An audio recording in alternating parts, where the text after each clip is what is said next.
Hi, everybody. Welcome to Radio 815. We are on episode 74 of our podcast about JJ Abrams and his extended Bad Robot universe. If you are just joining us, we have recently wrapped Lost, our rewatch of the entire series. We've already knocked out Felicity and Alias, so we thought rather than diving into another TV show straight away, we would bring it back to the very first official writing credit of one Jeffrey Abrams. Before he was even crediting himself as JJ, Jeffrey Abrams co-wrote, along with Jill Mazursky, the Jim Belushi, Charles Grodin comedy classic, Taking Care of Business from 1990, directed by Hrthur Hiller, about a guy who escapes from prison to go and see the Chicago Cubs in the World Series and comes across the Filofax of wealthy businessman Charles Grodin, and they basically switch lives for a couple of days, and Jim Belushi, ponytail and all, gets up to some crazy hijinks. From Hollywood Pictures, James Belushi is Spencer Barnes. Surf's up. And Charles Grodin is Spencer Barnes. Absolutely. They're two completely different men. I'm serious. Sharing the same name. Spencer Barnes? Hi, Spencer Barnes. Yeah, that's me. And creating one huge identity crisis. Spencer. Spencer! That's not Spencer.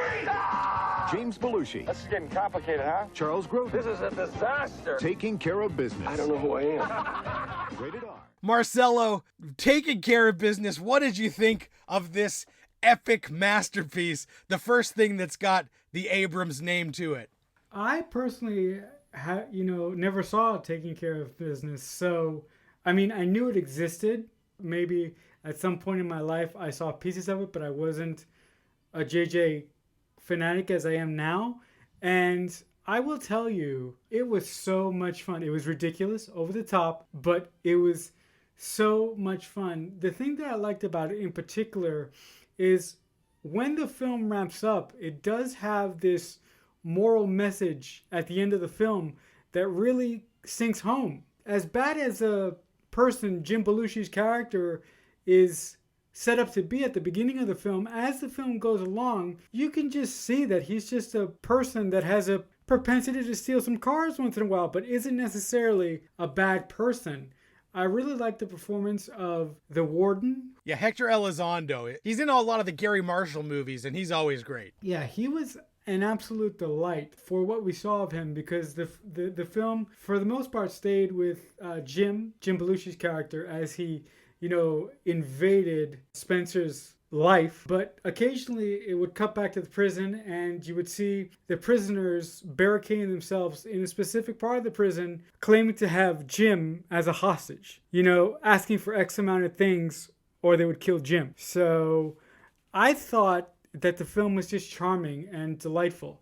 I really didn't feel like picking this film apart because I had so much fun with it, and I thought that would be a laborious process. And I just loved it. Yeah, I remember seeing it as a kid. Now, I don't think I saw it in the theater, but I vividly remember the VHS with Jim Belushi surfing on top of Charles Grodin's car, which does not happen in the movie. But I remember seeing that box and being like, I gotta watch this. And then somebody renting it for a sleepover, just finding it hilarious because Jim Belushi was really on a hot streak back then with Mr. Destiny and some stuff. And he's got the ponytail, which at the time I probably thought was cool. And now it's this is the worst ponytail I've ever seen. But what I like is that he's just this carefree, cool, smooth talking guy. It's kind of like Jim Belushi riffing on a character that Bill Murray would have been born to play. As they go along, he says a bunch of inappropriate things.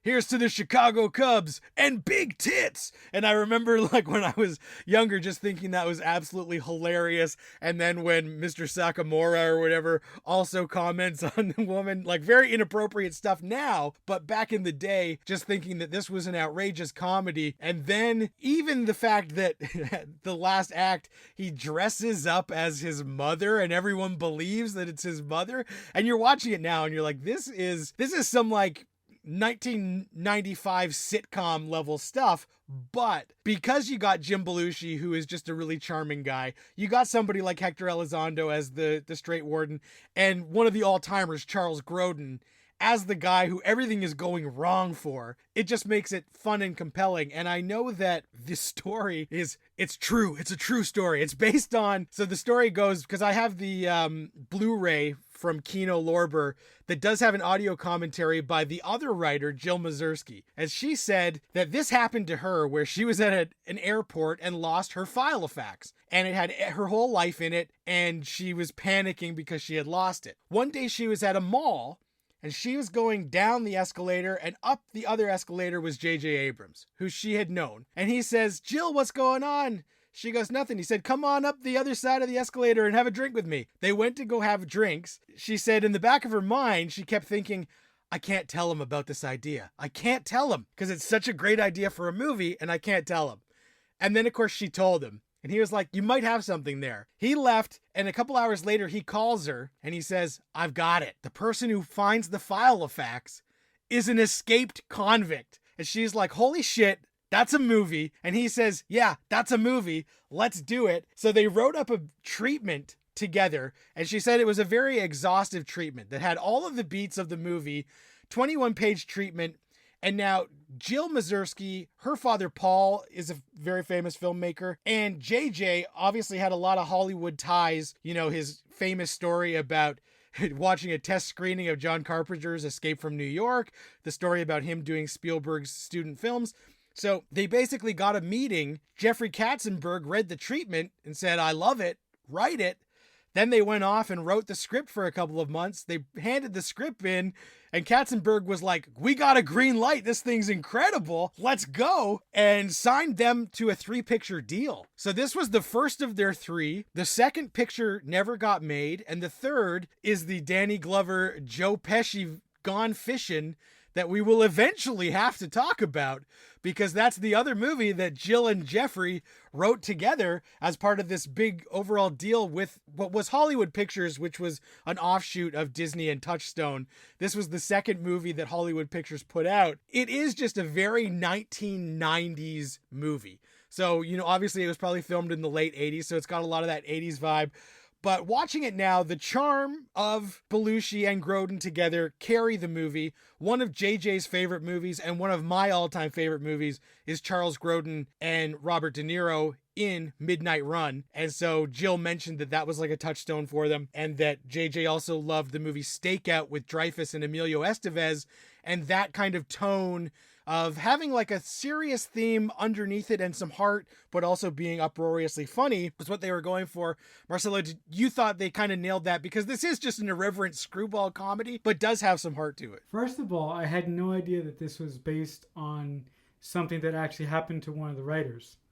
And secondly, while you were telling that story, I was like, so how do you think, how old do you think JJ was at the time of writing this treatment and getting this thing made? So she said that he had 1 year at Sarah Lawrence left, and she had just finished college. So also she mentioned that every time they had a big successful milestone, JJ would throw a gigantic party at his parents' house to celebrate. So when they sold the treatment, giant party. When they sold the script, giant party. When they got the 3-picture deal, giant party. And she also did mention on that initial phone call when JJ said, "I've got this idea," he said, "I will write it with you, but you have to take Sid Field's screenwriting class, and you have to read the book How to Write a Movie in 21 Days, because she had not taken any courses and JJ obviously had, which is interesting because I think now people would tell you, fuck Sid Field and fuck a lot of those screenwriting books and courses. I think back then, because the internet wasn't a thing, it wasn't like you could just look up a lot of that information and get it from other places.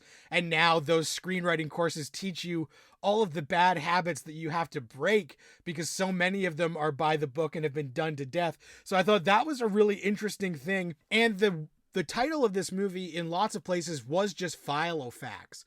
So they changed it because Filofax is a trademarked name. So it would be like making a movie now and calling it iPhone. And unless you're on Apple TV Plus, that movie title is not going to fly. So they had to come up with a new title. And apparently it was Charles Grodin who said, "I don't know, how about Taking Care of Business?" And then they were like, "Oh shit, we could put the song in all the marketing, slap Bachman Turner Overdrive in the trailer, print the money. This is a hit." To go to your point about when JJ said to his co-writer that she needed to read the Sid Fields book and she needed to take some courses.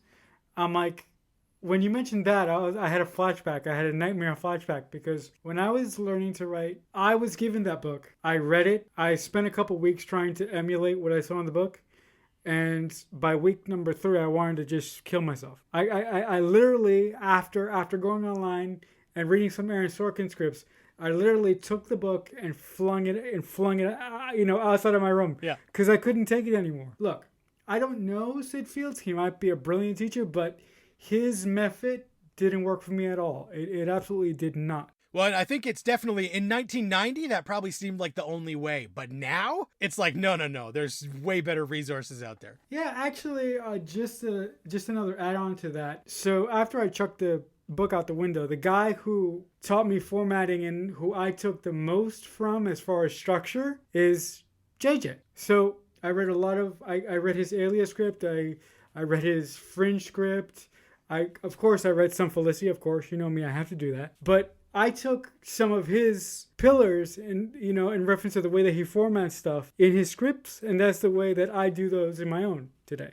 So I just thought that was funny that JJ said to this one individual or his co-writer, you need to look at this person, and I turn halfway around and I learn from him. Well, that's awesome that you can look at his stuff and find the form and the structure. And I think even in a comedy like this, you can see the structure. The characters all do have arcs where they learn something, and a lot of stuff that is set up is paid off later. So in terms of structure, JJ knew what was going on even this early, and for you to read his scripts later and take the inspiration is awesome. Yeah, but the other thing about this movie that I found hilarious, John Lancie is in this film, and also Gates McFadden is in this film. And as a resident Trek lover of this podcast, I lost my shit when I realized that. It took me a couple of minutes because I do believe that John Lancie showed up when Jim was supposed to lose to the Chinese gentleman but didn't lose. Yeah. But I didn't recognize him. But when he showed up later on the beach in the suit, I was like, holy shit, that's John Lancie. And when Gates McFadden showed up at the restaurant as that really nasty executive woman that, didn't want to hear any ideas, that wanted to just do what she wanted, I lost my crap. I was like, this is so weird and so awkward. But the other thing that I liked, the other thing that I found humorous is that at the beginning of the movie, Jim is sort of like going through the motions. He's waking up, he's brushing his teeth. But I'm like, he carries around a radio listening to the Cubs. And then we find out that he works the cafeteria of the prison. And I don't know what it was, but the food in that prison looked disgusting. So I was like, that is some really nasty fucking shit. I would never eat that. I would starve to death in prison because that was some nasty shit, man. I was like, no, I ain't having that. And I love that is a plot point that comes back multiple times over the movie. So that was one of those like Chekhov's gun. It's Chekhov's slop shit food that they show us in the beginning, and then it ends up becoming a plot point later where he tells them, well, this food you make is crap, this food you make is crap, this food you make is crap, and then the warden offering better food by the end. So I think that's a really good and astute point to make. The guy who directed this, Hrthur Hiller, he did a lot of these kind of comedies that had like a little bit more going on. He directed See No Evil, Hear No Evil with the great Gene Wilder and Richard Pryor. And he also made a Steve Martin movie that I think is one of the underrated Steve Martin movies called The Lonely Guy. That's actually like a really funny and sweet movie about a guy who's just a lonely guy. So he kind of specialized in these comedies that had a little bit more going on. Again, on that 90s tip, there's a line in this movie where Jim Belushi screws around with basically like the boss's daughter. And afterwards, she's like, wow, that was the best safe sex I've ever had. And I was like, what? Because nowadays, like, nobody would say that, but it would just be implied. But it was like, that was pretty good considering we had to use a rubber. I was like, what in the hell is this? This is the best safe sex I've ever had. I was like, that's a very 1990s, like, trying to get the word out about STDs kind of line. But there is a lot of charming moments. And it is fun when, in the third act, this guy who's been through the ringer, Charles Grodin, gets charmed by the guy who has stolen his life, and they become friends and have that good moment. I love that part where Belushi catches the ball at the game, and he's on TV, and it's so stupid, but it's so funny.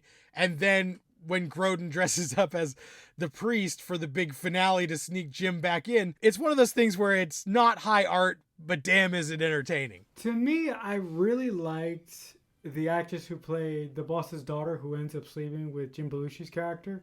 She was great, and I was really, really disappointed that after, Jim and Spence go to the baseball game, that Jim doesn't go and see her one more time after she figures out that he is not who he was for most of their friendship. Right. So that's the only thing that bothered me about this film. I wanted it to go for maybe 10 more minutes. I agree with you. I think the only thing that they maybe didn't do it is because would that girl still be into him if she found out he was a criminal who just did 3 years hard time? No, I believe so, because when Stan's wife called the car phone in the parking lot when they were actually listening to the rest of the game after escaping from the cops, that girl asked if they were still on for tomorrow. So if she would do that, I think that she would be amenable to dating an ex-convict or a car thief. Now I acknowledge that's not too much to go on, but I think there's a little hope there. Yeah, I think that there definitely would be a little hope there, but I'm sure that they just didn't want to get into like a very hard talk about like, okay, so like what did you do to get there and how? But I do agree that it would have been nice to see them reunite because, yeah, the we're still on is the victory, but they could have had more of a celebration of them actually getting together once he got out, because the movie doesn't feel overly long. It doesn't overstay its welcome. So that would have been a decent addition. And this is the kind of movie, like I said, very 90s. If cell phones existed, none of this movie happens. And even when there is a car phone, I'm like, okay, like this guy should have been on the phone sooner. Like Grodin should have been making all the calls to make sure that his meetings are rescheduled and people know that he's screwed up. But of course they say he lost all the phone numbers, but now with a cell phone, this whole movie would have been avoided. And it would have just been like, a text chain of, I'm lost all my shit. I can't make the meeting, hold the meeting. And if somebody showed up, they'd be like, well, this can't be him. He just texted me 5 minutes ago. The other thing that I thought was quite charming was seeing him have to constantly call that woman who had a crush on him in high school. That was some screwball gold in my mind. Now, guys, I don't like comedy, but there was something about this woman's performance that just worked for me.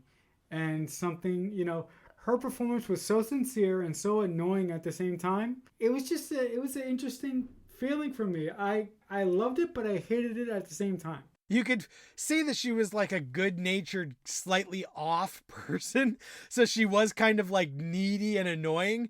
But then she does have the sweet moment, when Grodin brings her the dog, and then she helps out with the putting Jim in drag for the finale.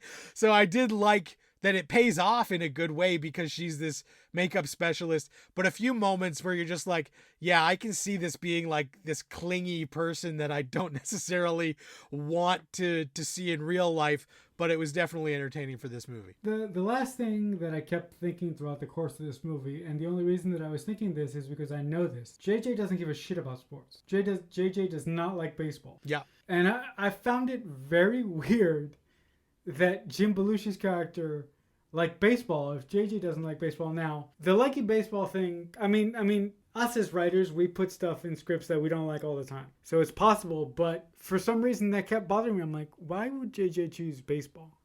But then again, it might have been his co-writer's thing and not his. I don't know. I'll just speak on that real quick because it did come up, and she said she doesn't love baseball either. But one of the things that they tell you in all those screenwriting books to raise the stakes of anything is a ticking clock. And they thought this World Series game that is scheduled for a certain day at a certain time could be the ticking clock to raise the stakes of the movie. It probably didn't matter what sports it was, but they thought, what is something that people are fanatical about? Baseball.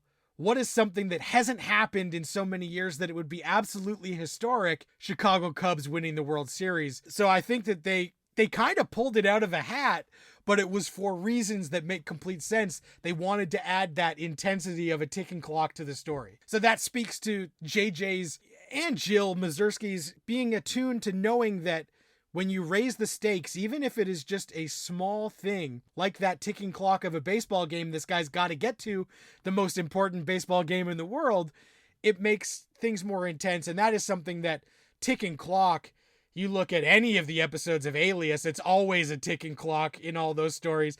So it's certainly something that has been used time and time again, even in JJ's Trek and Wars stuff where they've got to do something by a certain time or X is going to happen. I actually watched this movie last night, and I spoke to a friend of the show, and she was just really surprised that I had never seen this movie before.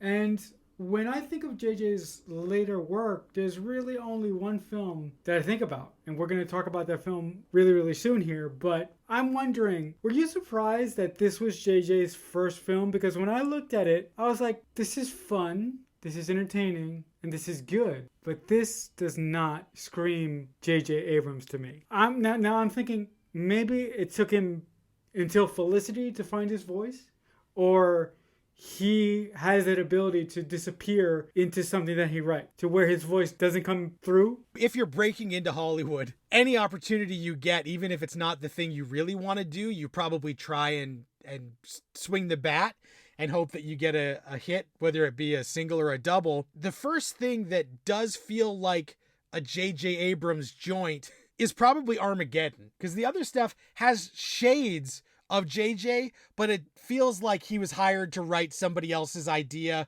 or like an idea that he thought would be something that would sell. Whereas when you finally get to Armageddon, which is this wildly huge, high concept sci-fi action thing, the romance and the heart that we associate with JJ from Felicity is there. So I feel that you can feel that. And a lot of these, Taking Care of Business is the least.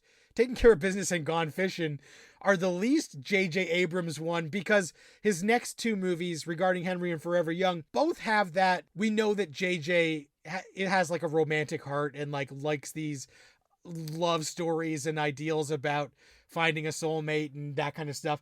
So I do feel like those two wacky comedies were probably just like, I got to get my foot in the door.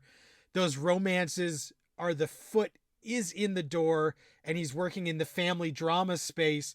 But then it's when it's Armageddon and it's Felicity, that's where he actually gets to start using his own voice and not writing what he thinks Hollywood wants.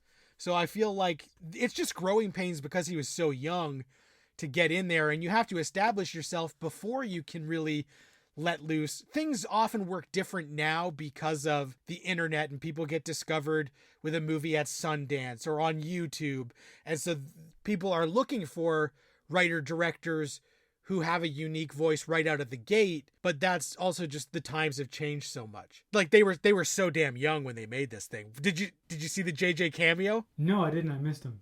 So JJ and Jill Mazursky are both on the first airplane that Charles Grodin takes in the first, I think, about 15 minutes into the movie. So we see JJ and Jill walk by the camera, and the dude doesn't even have his glasses. He's so young. And then JJ is sitting directly in front of the woman who sits beside Charles Grodin. So there's a couple of shots of he's chewing bubble gum on the plane. And there's a couple of shots of him in the chair when they're filming behind him to get Grodin and the woman. So JJ and Jill both make cameos in the movie. So if you go back, it's about 13 to 15 minutes into the movie.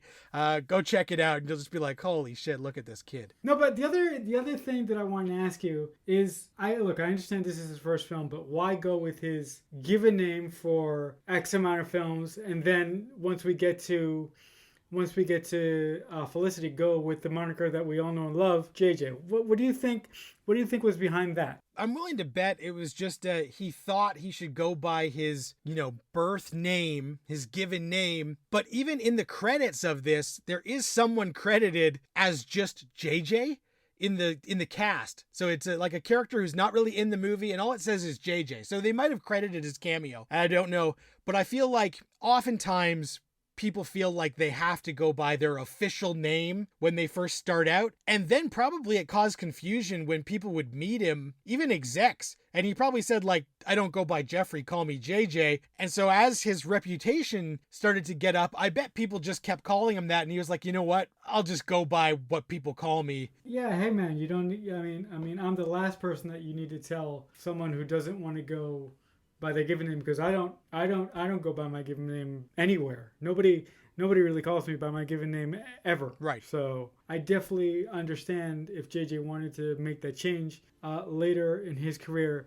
Do you have any more final thoughts about this glorious early JJ masterpiece? The only other thing I will say is, when he makes that change is Armageddon. So I do think that there is something to the fact that those first movies were like the training wheels were on the bike and he wasn't ready to like let loose.